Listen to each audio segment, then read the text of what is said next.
찬송가 333장입니다.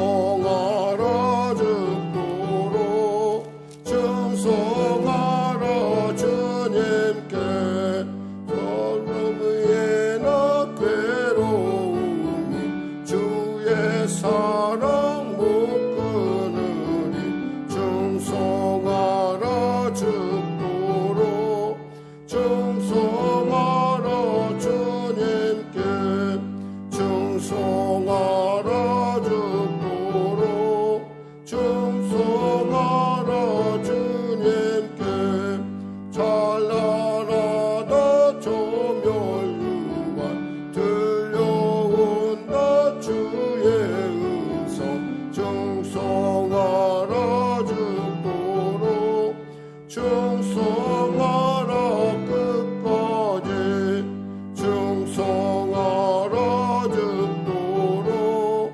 충성하라 주님께 항상 내가 힘쓰오니 주님 나를 도우소서 충성하라 죽도록 충성하라 끝까지 다시 한번 충성하라 죽도록 충성하라 주님께 슬픔에나 괴로움이 주의 사랑 못 끊으리 충성하라 죽도록 충성하라 주님께 충성하라 죽도록 충성하라 주님께 찬란하다 조멸유관 들려온다 주의 음성 충성하라 죽도록 충성하라 끝까지 충성하라 죽도록 충성하라 주님께 항상 내가 힘쓰오니 주님 나를 도우소서 충성하라 죽도록 충성하라 주님께 아멘. 기도하겠습니다. 하나님 감사합니다. 오늘도 하나님께서 귀하고 복된 주를 허락하여 새벽을 허락하여 주시고 이 새벽 가운데 주 앞에 나올 수 있도록 은혜도 하시면 감사합니다. 아버지 간밤에 많은 비가 내렸고 여러 가지로 잠자리가 불편했을 터인데 그럼에도 불구하고 이 새벽에 일어나 주 앞에 기쁘게 달려오면 하나님이 나를 사랑하시며 하나님이 나를 기다리시며 하나님이 내게 말씀하심이 있음이 아니겠습니까? 이 새벽 가운데 달려온 귀한 성도들을 기억하여 주시고 크신 은혜를 부어주시옵소서. 아버지 그들의 삶, 그들의 기도, 그들의 눈물, 그들의 숨, 그들의 그 탄식 어느 것 하나 주님 가볍게 여기지 아니하시고 언제나 가까이 계신 주님을 바라보며 달려가는 우리 귀한 성령교회 성도들을 축복하시고 간절히 그들의 그 기도 가운데 간곡한 기도 가운데 처절한 그들의 몸부림 가운데 주님 응답하여 주시옵소서. 묶인 것이 아버지 풀어지게 하여 주시고 마비된 것 회복되게 하여 주시고 병든 것 아버지 완벽하게 새로 거듭나는 치료의 역사 허락하여 주시옵소서. 삶 가운데 눌려 있습니까? 열어주시옵소서. 아버지 미움과 분노가 우리의 앞길을 막고 있습니까? 주여 용서와 사랑으로 승리케 하여 주시옵소서. 우리에게 위로부터 지혜를 허락하시사 예수 믿는 사람으로서 하나님의 기뻐하심을 이루어가는 아버지 하나님의 왕같은 제사장이요 하나님의 나라로 우뚝 서게 하여 주시옵소서. 빛과 소금의 직분을 감당하게 하여 주시옵소서. 계속되는 아버지 코로나19 접종 가운데 우리 사랑하는 성도들 지켜주시고 아버지 순종하게 항체가 형성될 뿐만 아니라 그 일을 통해서 아버지 코로나19 시대 가운데 능동적으로 그리고 아버지 서로가 서로를 참으로 지켜주는 그러한 놀라운 아버지 그러한 방역의 온전함을 이뤄갈 수 있도록 주여 도와주시옵소서. 대통령을 비롯한 또 보건당국자들과 또 위정자들에게 정직함과 투명함을 허락하시고 하늘로부터의 위로부터 오는 놀라운 지혜를 부어주시옵소서. 아울러 다가오는 대선 가운데도 하나님께서 기뻐하시고 원하시는 아버지 시대를 이끌어낼 수 있는 귀한 아버지 하나님의 뜻 가운데 담아낼 수 있는 귀한 리더십이 선택될 수 있도록 주여 도와주시옵소서. 성령의 교회를 축복하시고 붙잡으시고 특별히 박 권사님, 우리 김 집사님, 우리 홍 권사님, 그리고 우리 이봉용 권사님, 그리고 아버지 사랑하는 성도들의 기도 가운데 함께하여 주시고 특별히 중환자실에 있는 김희순 성도님 치료 강선 받아여 주시옵소서. 하나님 도와주시옵소서. 하나님 은혜 베풀어 주시옵소서. 오늘도 아버지 하나님 주 앞에 담대히 달려온 귀한 성도들에게 크시고 놀라운 아버지 하나님의 살아계심의 증거가 나타나게 하여 주시옵소서. 감사하며 예수님의 이름으로 기도드립니다. 아멘. 하나님은 살아계십니다. 오늘 여러분과 은혜 나누실 말씀은 요한일서 4장 17절에서 21절 말씀 되시겠습니다. 요한일서 4장 17절에서 21절 말씀. 우리 하나님 말씀 같이 합독하도록 하겠습니다. 요한일서 4장 17절에서 21절 말씀, 신약성경 392쪽입니다. 우리 하나님 말씀 같이 합독하겠습니다. 이로써 사랑이 우리에게 온전히 이루어진 것은 우리로 심판날에 담대함을 가지게 하려 함이니 주께서 그러하신 것 같이 우리도 세상에서 그러하니라. 사랑 안에 두려움이 없고 온전한 사랑이 두려움을 내쫓나니 두려움에는 형벌이 있습니다. 두려워하는 자는 사랑 안에서 온전히 이루지 못하였느니라. 우리가 사랑하면 그가 먼저 우리를 사랑하셨습니다. 누구든지 하나님을 사랑하노라 하고 그 형제를 미워하면 이는 거짓말하는 자니 보는 바 그 형제를 사랑하지 아니하는 자는 보지 못하는 바 하나님을 사랑할 수 없느니라. 우리가 이 계명을 주께 받았나니 하나님을 사랑하는 자는 또한 그 형제를 사랑할지니라. 아멘. 오늘 저는 본문 말씀을 주시는 하나님의 사랑, 형제 사랑이라는 제목의 은혜 나누시길 원합니다.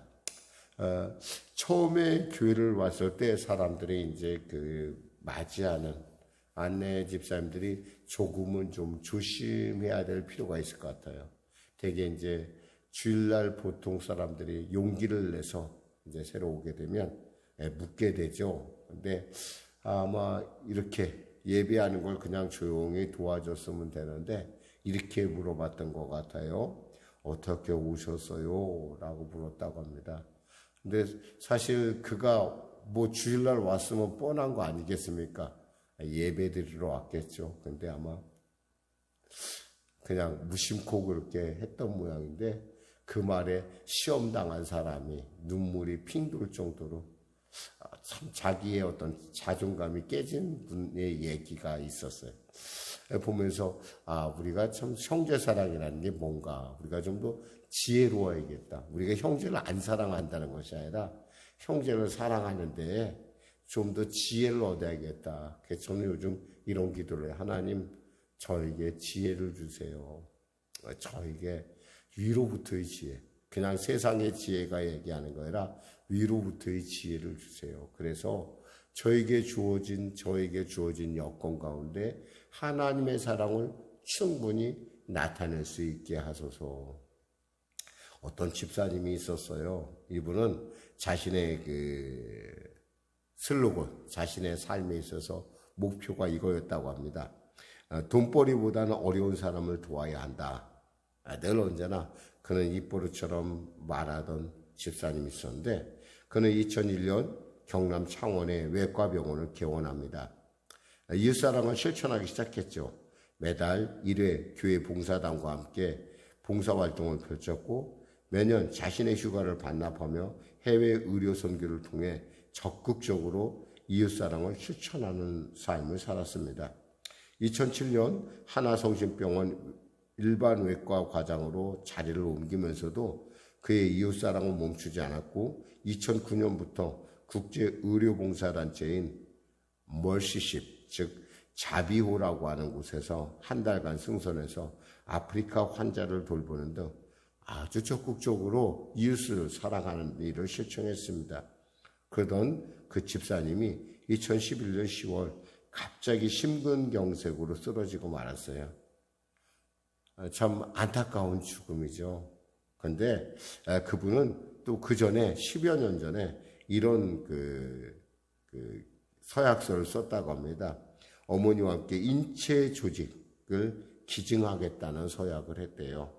그래서 그가 사실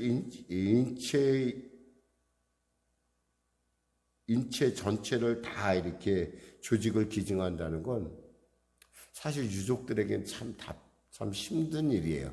그러니까 본인은 상관이 없을지 몰라요. 이미 하늘나라에 가 있으니까. 근데 유족들이 받아들이기가 어렵죠. 왜냐하면은 이게 좀 다른 장기 이식에 비해서 피부, 뼈, 연골, 혈관 이 모든 걸 다 기부하다 보니까 사실 몸이 온전할 수가 없겠죠. 막상 남편의 그런 모습을 이렇게 수습을 하면서 참 마음이 한편으로 좀 아팠지만 그럼에도 불구하고 남편의 뜻을 알았던 아내는 그의 시신을 수습해서 잘 또 하나님 안에서 그 말씀 안에서 화장하고 또 그 화장을 갖다가 자신의 고향 바다인 제주도에 뿌렸다고 합니다. 근데 알고 보니까 나중에 보니까 그 시신을 통해서 150명이라는 환자가 이렇게 그 혜택을 받았다라는 거예요. 참 그분의 어떤 이야기를 제가 이렇게 어제 이렇게 읽으면서 그 이야기를 아내가 1년 뒤에 썼더라고요. 그렇습니다. 이와 같은 사랑을 베풀 수 있었던 그 말씀의 근거에는 바로 하나님의 사랑이 그 안에 역사하고 있었다는 것입니다. 말씀을 통해서 은혜 나누겠습니다. 17절 같이 합독할까요? 이로써 사랑이 우리에게 온전히 이루어진 것은 우리로 심판날의 담대함을 가지게 하려 함이니 주께서 그러하신 것 같이 우리도 이 세상에서 그러하니라 그랬어요. 하나님이 어떻게 그러하다는 거예요? 심판날에 담대함을 얻은 것처럼 예수님이 내 안에, 내가 예수님 안에, 예수님의 사랑이 내 안에, 예수님의 사랑이 나를 통하여 온전하게 이루어질 때 우리는 담대함을 얻게 된다는 거예요. 그리고 담대함뿐만 아니라 우리가 이 담대함 뭐예요? 심판날에 담대함을 얻는다는 거예요. 아무리 우리가 잘 살고요. 아무리 우리가 신앙생활, 우리가 아무리 열심히 모든 일에 그리고 풍족하게 누리고 살았다 하더라도 우리가 주님 앞에 서는 날을 만일 두려워한다면 그간에 잘 산 거, 그간에 뭐 사람들이 이런 것들이 우리에게 무슨 소용이 있을까요? 우리는 이런 기도를 가끔 하죠. 주여, 제가 주님 앞에 갈 때 순적하게 하소서. 순적하게 주님 만나게 하소서. 이런 기도도 필요하지만 주님, 이런 기도가 더 필요할 것 같아요. 주님, 제가 주 앞에 설 때는 제가 당당하게 해주세요. 제가 주님 앞에 설 때는 당당하게 주님 두려워하지 않고 또 무서워하지 않도록 주여 저에게 주의 사랑을 그리고 저로 하여금 주의 사랑을 실천할 수 있는 아마 그 박준철 집사님, 외과 의사인데요. 그분은 아마 당당하게 섰을 것으로 우리는 이미 또 그렇게 생각합니다. 믿음으로 보죠. 사실 여기서 우리가 생각해야 될 단어는 이 심판이란 단어예요. 심판이란 단어. 그 심판단을 우리가 그냥 쉽게 생각하면 하나님이 이 땅에 오셔서 우리를 심판한다 생각하는데 그 심판은 두 가지 큰 뜻이 있어요. 첫째, 우주적인 종말로서의 심판. 즉 하나님께서 하나님의 뜻에 어긋난 것들을 그리고 하나님께서 계획했던 세상을 하나님께서 다시 완성하는 날이라는 거예요. 심판날이. 또한 심판날은 뭐예요? 개인적 죽음으로써 우리가 아까 얘기했던 죽음으로서의 심판. 내가 잘했니? 잘못했니? 뭐 이런 여러 가지 우리에게는 하나님께서 세 개의 책이 있다고 하는데 하나님 앞에 가면 그 기념비적인 책 안에 우리의 삶이 낱낱이 적혀 있을 거 아닙니까? 그 적힘 가운데 하나님 앞에 우리가 당당할 수 있다는 것. 이것은 뭐예요? 하나님의 사랑이 우리의 삶을 통해서 세상 가운데 나갈 때 우리는 당당할 수 있다는 겁니다. 그럼 목사님 어떻게 사는 것이 그러면 하나님의 사랑을 이 땅 가운데 드러내는 삶일까요? 그것은 바로 예수 그리스도의 삶을 우리가 담아내는 것입니다. 그리고 그분을 바라보고 그분을 따르는 삶. 그럴 때 말씀 그대로 주께서 그러하심과 같이 우리도 이 세상에서 그러하니라. 주께서 그러하시듯이 우리도 이 땅에서 그러하니라 라고 고백할 수 있는 거겠죠. 18절 말씀 같이 합독 하겠습니다. 사랑 안에 두려움이 없고 온전한 사랑의 두려움을 내쫓나니 두려움에는 형벌이 있습니다. 두려워하는 자는 사랑 안에서 온전히 이루지 못하였느니라 그랬어요. 사실 인류의 문제는 어디서 나왔을까요? 그것은 바로 하나님을 떠나면서 시작되었습니다. 즉 아담과 하와가 하나님의 말씀을 불순종하고 뱀의 말을 따른 결과, 즉 하나님과 같이 되고자 하는 그들 안의 교만을 따른 결과 어떻게 됐어요? 하나님과 우리의 관계가 끊어지면서 죄가 들어왔고, 죄가 들어오면서 바로 두려움이라는 공포가 우리에게 밀려왔다는 겁니다. 아담인의 모든 사람, 어떠한 사람이든 다 이 두려움을 가지고 있어요. 한 사람도 예외는 없어요. 알렉산더도 죽음을 두려웠고 진시황도 그 천하를 통일했던 진시황도 죽음이 두려워서 불로초를 찾아서 이렇게 죽음을 두려워하든 무엇을 두려워하든 두려워하는 것은 우리 모두에게 아주 똑같죠. 스탈린 같은 사람은 얼마나 자신이 죽을런지 두려워가지고 침실을 10곳을 뒀다고 해요. 자기가 잠자는 곳을. 그리고 누구에게도 알리지 않고 그 10군데 중에 한 군데 가서 살짝 가서 잤다고 합니다. 누가 들킬까 봐. 뭐 김일성, 김정일이 뭐 얘기할 것도 없고 아마 김정은이도 지금 아마 두려울 거예요. 거기 누가 죽을까 봐 자기를. 사실 이 두려움이라는 건 우리가 범죄한 일에 우리를 따라다니는 마치 접착적 거머리와 같은 예일대학교 존 도널드 교수의 연구에 따르면 사람에게는 대개 7가지의 두려움이 있다고 합니다. 실패에 대한 두려움, 이성에 대한 두려움, 약점이 공개되는 것에 대한 두려움, 불신으로 인한 두려움, 생각 속에서 스스로 만들어내는 두려움, 말 실수에 대한 두려움, 혼자 있는 것에 대한 두려움.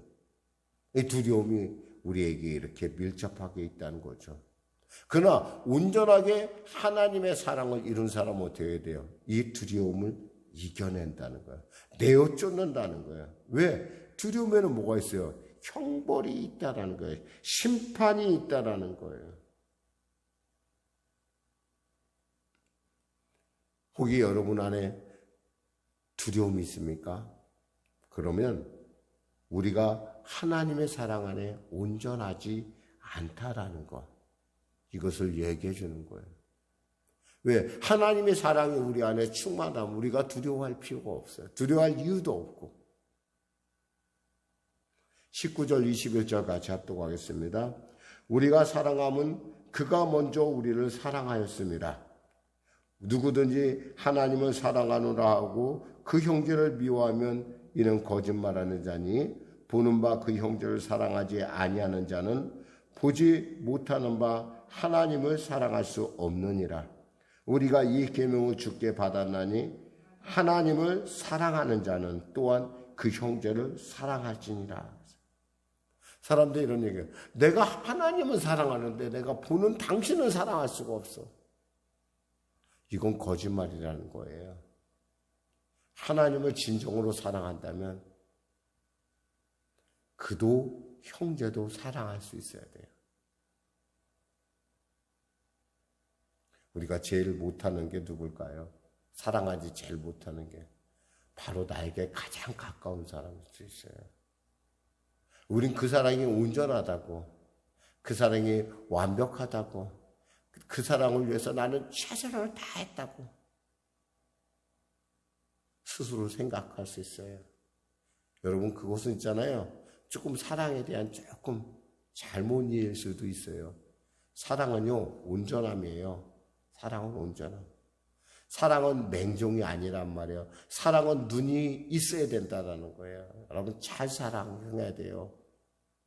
우리 부모들, 우리 부모 사랑을 스톨케라고 하는데, 스톨케적 사랑은 사람을 키우는 데는 필요해요. 근데 그 사람이 성장하는 데는 스톨케적 사랑만 갖고서는 안 돼요. 사람으로서의 도린 필레오라고 하는 이웃 간의 사랑이 있어야 돼요. 그리고 나아가서 그 사랑을 통해서 뭘로 나가느냐? 바로 아가페로 나간다는 거예요. 여러분, 우리가 이 땅에 올 때는 에로스적 사랑 속에서 우리가 왔어요. 남과 여가 만나서. 그렇지만 우리가 다돌아야 될 사랑은 뭐예요? 아가페적 사랑인데 그 아가페적 사랑이 어떤 사랑이에요? 하나님을 기쁘시게 하는 사랑. 하나님의 받은 사랑을, 내가 하나님의 백성으로서 내가 하나님의 사랑을 받았다는 증거가 바로 그 아가페적 사랑을 내가 품는 거예요. 근데 그게 쉬워요? 어렵죠. 그러니까 늘 쉬지 말고 우리는 예수의 십자가를 묵상해야 된다는 거예요. 고린도전서 12장 31절에 사도 바울은 너희는 더 큰 은사를 사모하라. 내가 또한 가장 좋은 길을 너에게 보이리라 라고 하며 그 다음에 뭐예요? 13장에 바로 사랑장을 이야기합니다. 그만큼 사랑, 믿음, 소망, 사랑 중에 제일 중요한 게 사랑이라는 거예요. 근데 우리가 그렇게 살아갈 수 있나요? 어려워요. 하나님이 우리를 사랑했지 우리가 하나님을 그렇게 사랑할 수도 없고 또 우리 이웃도 그렇게 못 사랑해요. 그러니까 어떻게 돼요? 우리는 쉬지 않고 성령님을 의지하고 성령님 저를 도와주세요. 성령님 저를 통치해 주세요. 성령님 저와 함께 해주세요. 그리고 그 예수님, 나를 위하여 그 성령님을 통해서 예수님을 바라보면서 우리는 하루하루 정말 그 사랑을 온전함을 위해서 나아가야 할 줄 믿습니다. 현직 판사 중에 김웅숙 판사라는 분이 있어요. 이분 앞에 어떤 젊은 부부가 성격이 맞지 않다고 이혼 소송하러 왔어요. 아이의 부양 문제와 재산 보상 문제로 서로 다퉜다고 합니다. 그때 김 판사는 그 아이를 누가 책임질 것이냐라고 물었어요. 그랬더니 둘 다 대답이 없는 거예요. 그러자 아이에게 물어봤다고 합니다. 너는 누구하고 살기 원하느냐? 그랬더니 아이가 엄마와 아빠 손을 꼭 잡고 눈물을 흘리면서 함께 살아야 한다고 이렇게 말했다는 거예요. 그러자 판사님은 잠깐 생각하고 난 뒤에 그럼 재판 기간을 일정을 한 달 정도 연기하도록 하자 그러면서 성경을 그 두 부부에게 한 권씩 사줬다고 합니다. 그러면서 고린도전서 13장을 하루에 3번 이상 한 달 동안 100번 읽도록 요청했다고 그래요. 그들이 집에 돌아가서 성경을 읽는 동안 그들의 마음의 변화가 일어났고요. 자기 중심적인 욕심을 회개하면서 이혼 소송을 취하했다고 합니다. 우리가 스스로 노력해서 온전함을 이룰 수는 없고요. 우리는 오직 예수님 말씀으로 돌아가 성령의 뜻 가운데 성령님 나를 도와주시고 내로 하여금 온전한 예수의 사랑을 따라갈 수 있도록 은혜 주시고 능력 주시옵소서. 이 시대에 가장 필요할 수 있는 것은 우리에게 은사를 달라 뭘 달라 이것이 아니라 하나님 제게 사랑할 수 있는 힘을 주시옵소서. 예수처럼 살아갈 수 있는 용기를 주시옵소서. 기도하겠습니다. 하나님 아버지 감사합니다. 오늘 말씀을 전했습니다. 사랑하는 우리 송영계 성도들, 아버지 하나님께 받은 사랑을 세상 가운데 살면서 온전하게 나타낼 수 있도록 은혜 더하여 주시고, 예수님이 그 말씀을 통하여 우리가 성경을 통하여 예수님이 하신 그 모든 것들을 따라가기에 두려워하지 않는, 그리고 그 소원 가운데 24시간 깨어있는 기도하는 우리 송영계 성도들 되어서 그들의 삶을 통하여 하나님의 사랑이 세상을 향하여 흘러가게 하여 주시고, 그 사랑이 닿는 곳마다 죽은 것이 살아나고 묶인 것이 풀어지고 눌린 것이 자유케 되는 역사 허락하여 주시옵소서. 무엇보다도 우리에게 그 사랑을 허락하여 주시고, 무엇보다도 우리도 그 사랑을 행할 수 있는 능력을 부어 주시옵소서. 예수님의 이름으로 기도드립니다. 아멘. 우리 말씀 생각하며 우리 찬양하고 기도하겠습니다. 찬송가 460장입니다.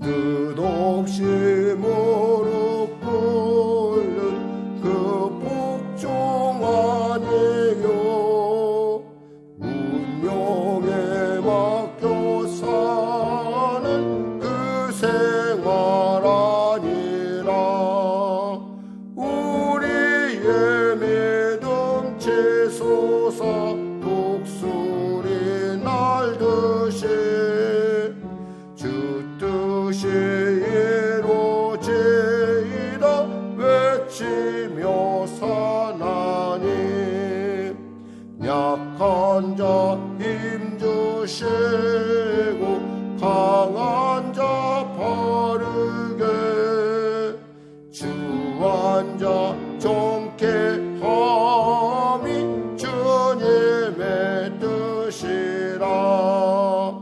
해 아래 압박 있는 곳 주 거기 계셔서 그 팔로 막아 주시어 정의가 사나니.